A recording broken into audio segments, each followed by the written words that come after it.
Welcome to my show. Welcome to a special edition of Dr. Damage's show. We are coming to you from the greatest city in the world, New York City. Yes, New York City is so great, but it's in Washington, D.C. that we are starting today. Yes, it's happening. Selected African leaders are meeting American officials in Washington, D.C. I mean, selected ones. The subject of the meeting is how much money would they accept from America so that their daughter would dump China for America. That's it. That's the question.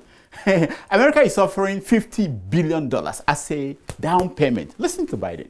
That's why over the next 3 years, working in close cooperation with the United States Congress, we plan to commit $55 billion in Africa to advance the priorities we share. I know.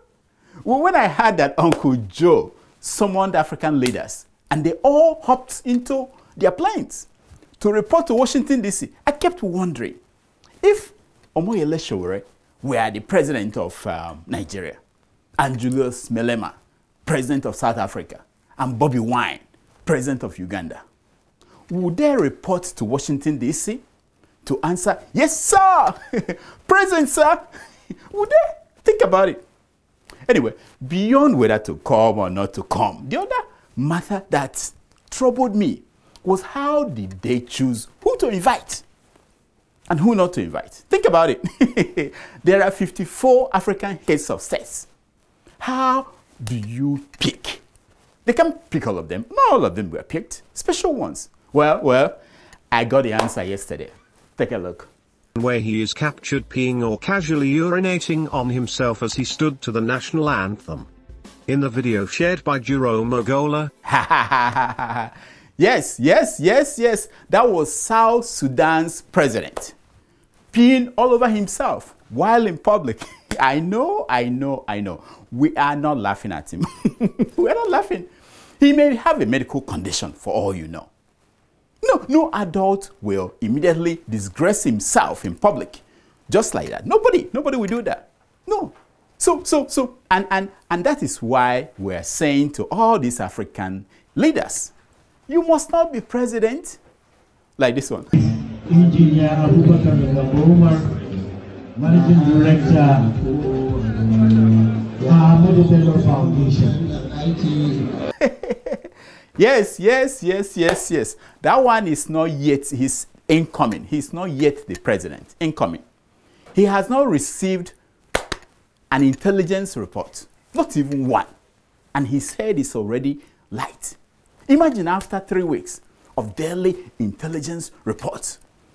Kafune dutua, fune ogadiaga. No, think about it.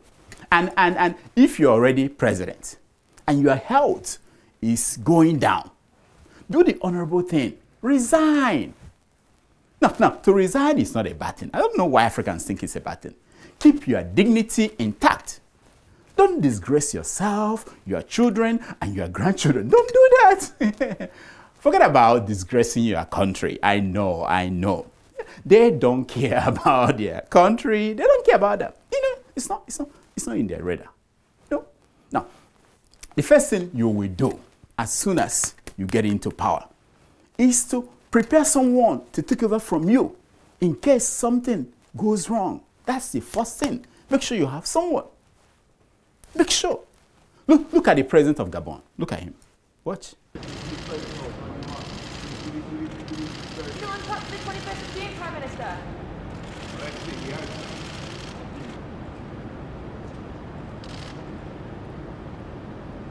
Can you believe that? When he goes home and he's watching TV and he sees himself walking like that, does that make him happy? Is that how he wants to be remembered? Is there nobody in Gabon that can be president except this man? Look at the incoming president of Nigeria again.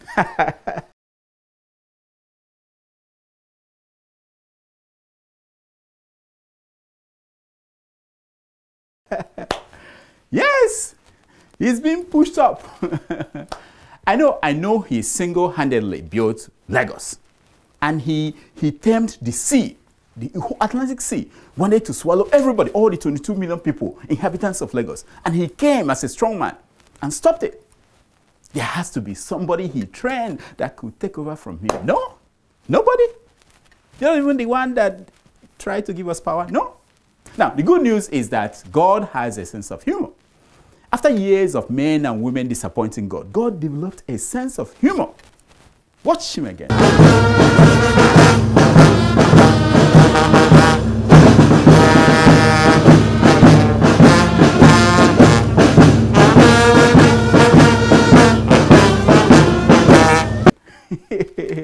Yes.